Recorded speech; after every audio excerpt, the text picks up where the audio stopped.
আসসালামু আলাইকুম। সবাইকে স্বাগত জানাচ্ছি। আমি নাসরুল ইসলাম তন্ময়। শুরুতে বিআরবি কেবল সংবাদ শিরোনাম জানিয়ে দেব এই মুহূর্তে হাতে পাওয়া সর্বশেষ গুরুত্বপূর্ণ বাংলা আপডেট সংবাদ। শুরুতেই থাকছে ভারতের মুদ্রানীতি চালুর মাধ্যমে দেশকে শোষণ করার ষড়যন্ত্র হচ্ছে। জাগপার সহসভাপতি রাশেদ প্রধান বলেছেন, ভারতের মুদ্রানীতি চালুর মাধ্যমে বাংলাদেশকে শোষণ করবার এক ভয়ঙ্কর ষড়যন্ত্র চলছে। এ সরকার ক্ষমতায় থাকলে ভবিষ্যতে টাকার পরিবর্তে ভারতীয় রুপিতে দেশ চালাবে। এবারে জানাবো, লেবার পার্টির একাংশের চেয়ারম্যান মুস্তাফিজুর রহমান ইরানকে দেখতে রাজধানীর একটি হাসপাতালে যান বিএনপির মহাসচিব মির্জা ফখরুল ইসলাম আলমগীর। রোববার দুপুরে কাকরাইলের একটি হাসপাতালে যান তিনি। সম্প্রতি সড়ক দুর্ঘটনায় আহত হয়ে চিকিৎসাধীন অবস্থায় হাসপাতালে ভর্তি রয়েছেন মুস্তাফিজুর রহমান ইরান। জানাবো, আওয়ামী লীগের প্রতিষ্ঠা বার্ষিকীর সভায় যোগ দিয়েছেন প্রধানমন্ত্রী শেখ হাসিনা। আওয়ামী লীগের ৭৫তম প্রতিষ্ঠা বার্ষিকী উপলক্ষে আয়োজিত ঐতিহাসিক সরোয়ার্দী উদ্যানে আলোচনা সভায় উপস্থিত হয়েছেন দলের সভাপতি ও প্রধানমন্ত্রী শেখ হাসিনা। এবারে থাকছে, আওয়ামী লীগের সাধারণ সম্পাদক ওবায়দুল কাদের বলেছেন, আমাদের চলার পথে প্রধান বাধা বর্ণচোরা বিএনপি। এই অপশক্তিকে প্রতিহত করাই আওয়ামী লীগের আগামী দিনের চ্যালেঞ্জ। এদিকে বেগম খালেদা জিয়ার আরোগ্য কামনায় মোহাম্মদপুরে দোয়া মাহফিল। বিএনপি চেয়ারপারসন অসুস্থ হয়ে এভারকেয়ার হাসপাতালে ডাক্তারদের নিবিড় পর্যবেক্ষণে চিকিৎসাধীন রয়েছেন। এবং সর্বশেষ জানাবো আন্তর্জাতিক সংবাদ। তাইওয়ানের স্বাধীনতা চাইলেই মৃত্যুদণ্ডের আদেশ। তাইওয়ানের বিষয়ে আরও রক্ষণশীল মনোভাবের বহিঃপ্রকাশ ঘটিয়েছে চীন। দেশটির ভূখণ্ডের চারপাশে একের পর এক নৌমহড়া চালানোর পর এবার কঠোর আইন পাশ করেছে। ভূখণ্ডের স্বাধীনতা চাইলেই মৃত্যুদণ্ডের আইন করেছে চীন। শনিবার দ্য গার্ডিয়ান এক প্রতিবেদনে এ তথ্য জানিয়েছে। এতক্ষণ শিরোনাম শুনছিলেন, এবার বিস্তারিত। প্রিয় দর্শক, আপনি যদি এই চ্যানেলে নতুন হয়ে থাকেন, ভিডিওটি দেখতে দেখতে চ্যানেলটি সাবস্ক্রাইব করে আমাদের সঙ্গেই থাকুন। আর এই ভিডিও সম্পর্কে আপনি আপনার মূল্যবান মতামতটি কমেন্ট বক্সে জানিয়ে দিন। আর হ্যাঁ প্রিয় দর্শক, জানিয়ে দিন ভিডিওটি কোথা থেকে দেখছেন। ভারতের মুদ্রানীতি চালুর মাধ্যমে দেশকে শোষণ করার ষড়যন্ত্র হচ্ছে রাশিদ প্রধান। জাগপার সহসভাপতি রাশিদ প্রধান বলেছেন, ভারতের মুদ্রানীতি চালুর মাধ্যমে বাংলাদেশকে শোষণ করার ষড়যন্ত্র হচ্ছে। এই সরকার ক্ষমতায় থাকলে ভবিষ্যতে টাকার পরিবর্তে ভারতীয় রুপিতে দেশ চলবে। রোববার বেলা 11:30টায় পল্টনস্থ শফিউল আলম প্রধান মিলনায়তনে জাতীয় গণতান্ত্রিক পার্টির জাগপা আয়োজিত পলাশী দিবসের শিক্ষা ও আজকের বাংলাদেশ প্রেক্ষাপট শীর্ষক আলোচনা সভায় তিনি এসব কথা বলেন। ভারতের সাথে চুক্তি স্বাক্ষর করায় গভীর উদ্বেগ জানিয়ে তিনি বলেন, ভারত তাদের নিজেদের সুবিধার জন্য বাংলাদেশের সড়কপথ এবং রেলপথ ব্যবহার করবে। বাংলাদেশের সমুদ্র সীমা গবেষণার নামে বাংলাদেশের সমুদ্র সম্পদ লুট করবার জন্য সমুদ্র চুক্তি সম্পন্ন করেছে।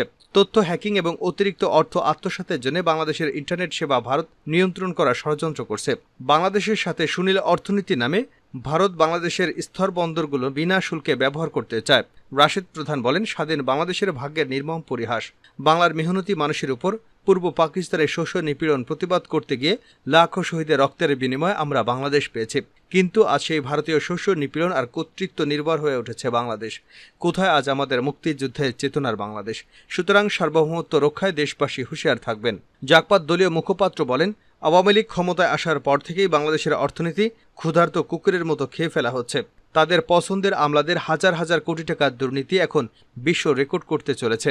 এমপি মন্ত্রীদের আত্মীয়রা এখন দেশের অর্ধেক সম্পদের মালিক, আর দেশের জনগণ অন্ন, বস্ত্র ও বাসস্থানের অভাবে হাহাকার করছে। রাশিদ প্রধান বলেন, 23 জুন পলাশীর প্রান্তরে নবাব সিরাজুল্লাহর 65,000 সৈন্য লর্ড ক্লাইভের 3,000 সৈন্যের কাছে পরাজিত হয়েছিল মীর জাফর এবং তার অনুসারীদের বেইমানির কারণে। 23 জুন জন্ম নেওয়া আওয়ামী লীগ আজ বাংলাদেশের ইতিহাসের সাথে বেইমানি করেছে, দেশের সম্পদ ভারতের হাতে তুলে দিয়েছে। মুস্তাফিজুর রহমান ইরানকে দেখতে হাসপাতালে গেলেন ফখরুল। লেবার পার্টির একাংশের চেয়ারম্যান মুস্তাফিজুর রহমান ইরানকে দেখতে রাজধানীর একটি হাসপাতালে যান বিএনপির মহাসচিব মির্জা ফখরুল ইসলাম আলমগীর। রোববার দুপুরে কাকরাইলের একটি হাসপাতালে যান তিনি। বিএনপির মিডিয়া সেলের সদস্য সাইরুল কবির খান এ তথ্য নিশ্চিত করেছেন। সম্প্রতি সড়ক দুর্ঘটনায় আহত হয়ে চিকিৎসাধীন অবস্থায় রয়েছেন মুস্তাফিজুর রহমান ইরান। আওয়ামী লীগের প্রতিষ্ঠা বার্ষিকীর সভায় যোগ দিয়েছেন প্রধানমন্ত্রী শেখ হাসিনা। আওয়ামী লীগের ৭৫তম প্রতিষ্ঠা বার্ষিকী উপলক্ষে আয়োজিত ঐতিহাসিক সরোয়ার্দী উদ্যানে আলোচনা সভায় উপস্থিত হয়েছেন দলের সভাপতি ও প্রধানমন্ত্রী শেখ হাসিনা। রোববার বিকাল ৩:৩৫ উপস্থিত হন তিনি। পরে জাতীয় সঙ্গীতের সঙ্গে জাতীয় এবং দলীয় পতাকা উত্তোলনের মধ্য দিয়ে অনুষ্ঠান শুরু হয়। মঞ্চে উঠে উপস্থিত নেতাকর্মীদের উদ্দেশ্যে হাত নেড়ে শুভেচ্ছা জানান প্রধানমন্ত্রী শেখ হাসিনা।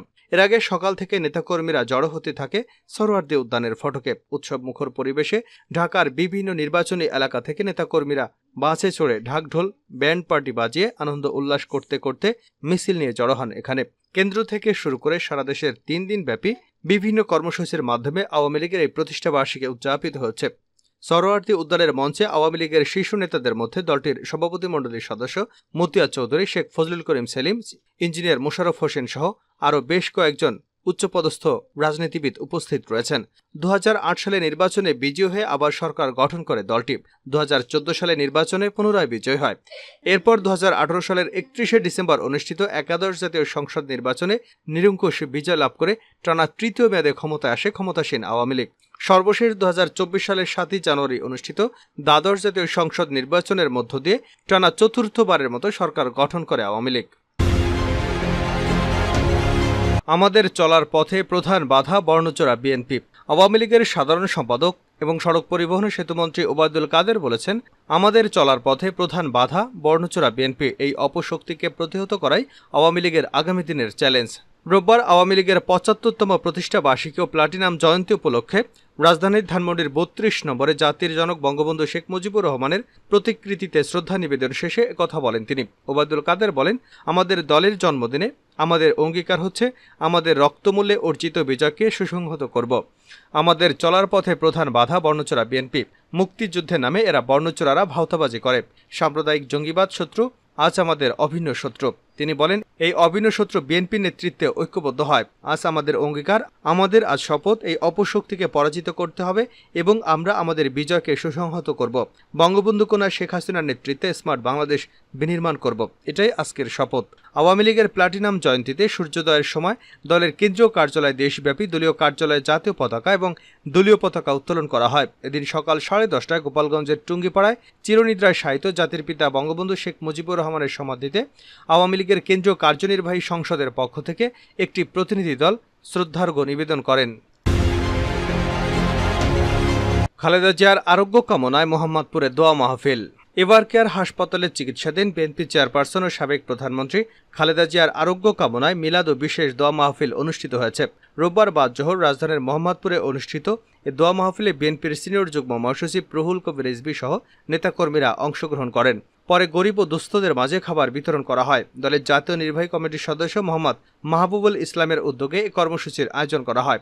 দোয়া মাহফিলে উপস্থিত ছিলেন বিএনপির স্বাস্থ্য বিষয়ক সম্পাদক ডক্টর রফিকুল ইসলাম, নির্বাহী কমিটির সদস্য মোহাম্মদ মাহবুবুল ইসলাম সহ আরও অনেকে।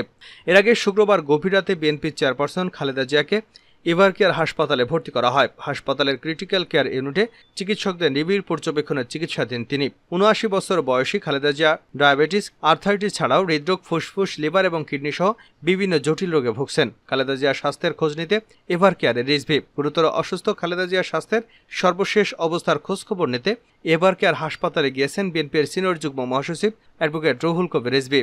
রোববার দুপুর 1টার দিকে হাসপাতালে যান এবং মেডিকেল বোর্ডের সদস্যদের সঙ্গে কথা বলেন। সেখানে তিনি প্রায় ঘণ্টাখানেক অবস্থান করেন। রিজভী বোর্ডের সদস্য অধ্যাপক ডক্টর এজিএম জাহিদ হোসেন এবং ডক্টর জাফর ইকবালের সঙ্গে সাক্ষাৎ করে খালেদা জিয়ার সর্বশেষ শারীরিক অবস্থার খোঁজখবর নেন। এ সময় তার সঙ্গে দলের স্বাস্থ্য বিষয়ক সম্পাদক ডক্টর রফিকুল ইসলাম উপস্থিত ছিলেন। তাইওয়ানের স্বাধীনতা চাইলেই মৃত্যুদণ্ডের নির্দেশ। তাইওয়ানের বিষয়ে আরও রক্ষণশীল মনোভাবের বহিঃপ্রকাশ ঘটিয়েছে চীন। দেশটির ভূখণ্ডের চারিপাশে একের পর এক নৌমহড়া চালানোর পর এবার কঠোর আইন পাশ করেছে। ভূখণ্ডের স্বাধীনতা চাইলেই মৃত্যুদণ্ডের আইন করেছে চীন। শনিবার দ্য গার্ডিয়ানের এক প্রতিবেদনে এ তথ্য জানানো হয়েছে। প্রতিবেদনে বলা হয়েছে, তাইওয়ানের স্বাধীনতার পক্ষকে সমর্থনকারীদের মৃত্যুদণ্ডের শাস্তির বিষয়টি বিচারিক নির্দেশিকায় যুক্ত করেছে চীন। ফৌজদারি অপরাধের বিশেষ গুরুতর মামলার ক্ষেত্রে এই শাস্তি প্রযোজ্য হবে। তাইওয়ানকে নিজেদের ভূখণ্ড হিসেবে বিবেচনা করে চীন। ফলে এই ভূখণ্ডকে নিজেদের সঙ্গে যুক্ত করতে শক্তি প্রয়োগের কথাও জানিয়ে আসছে দেশটি। এরই অংশ হিসেবে সম্প্রতি ভূখণ্ডের উপর চাপ বাড়িয়েছে তারা। এমনকি তাইওয়ানের আশপাশে বেশ কয়েকটি সামরিক মহড়াও দিয়েছে চীন। গত মাসে তাইওয়ানের নতুন প্রেসিডেন্ট লাই চিংতে দায়িত্ব নেওয়ার পর সর্বশেষ মহড়া চালায় তারা।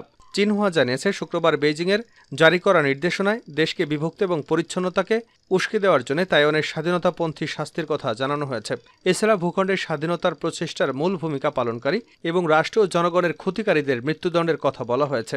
আদেশে বলা হয়েছে, যারা তাইওয়ানের স্বাধীনতার পক্ষ নেবেন তাদের 10 বছর থেকে শুরু করে যাবজ্জীবন কারাদণ্ড হতে পারে। চীনের এমন আদেশ জারির পর তাৎক্ষণিক প্রতিক্রিয়া জানিয়েছে তাইওয়ান। তারা জানিয়েছে, বেইজিং পুরো তাইওয়ানে কোনো আইনি এখতিয়ার রাখে না। এছাড়া বেইজিং নিয়ম মানতে যে নির্দেশনা দিয়েছে তা তাইওয়ানের জনগণের মানা বাধ্যতামূলক নয়।